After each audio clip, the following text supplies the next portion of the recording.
Good evening, David Curnow with ABC News. The Bligh Government is using the Queensland Budget to try to revive two of the state's ailing industries. The construction and tourism sectors are among the winners in today's major economic statement. The government's also abolishing the ambulance levy to take the pressure off cost of living rises. But there's a catch. A long-running stamp duty discount is being scrapped to pay for it all. The opposition says it's a depressing and embarrassing budget. Here's state political reporter Jessica Van Vonderen. It's a budget that draws the economic battle lines for the next election. This year's state budget is a budget that rebuilds Queensland, that takes the pressure off households, and a budget that delivers a stronger, brighter future for the Queensland economy.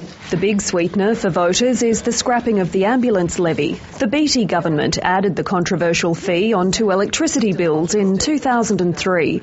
Andrew Fraser's getting rid of it from July, saving 1.4 million Queenslanders $113 a year. We want to help out as many Queenslanders as we can. They finally admitted what our side of politics has been saying for many, many years, that this was an unfair, regressive tax. Pensioners will get bigger rebates to offset water, electricity and rates rises.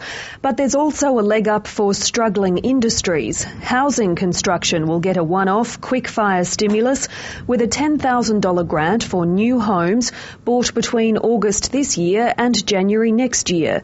It'll apply to properties valued up to $600,000. I take my hat off to the Treasurer. He's pulled a rabbit out of the hat. But the rabbit has a sting in its tail. To fund the new measures, a long-standing stamp duty discount will end in August, adding more than $7,000 to the cost of a home over $400,000. So on the one hand they giveth, but they most significantly have taketh away with the other hand. I understand that there will be people who won't like this, but that's the reality about making choices. Tourism's another battling industry hit hard by natural disasters and the high Australian dollar. An $85 million spend over 5 years will be aimed at attracting new events to Queensland. This budget is the last before the state election is due. It's now up to voters to decide which party is the better economic manager, Labor or the LNP.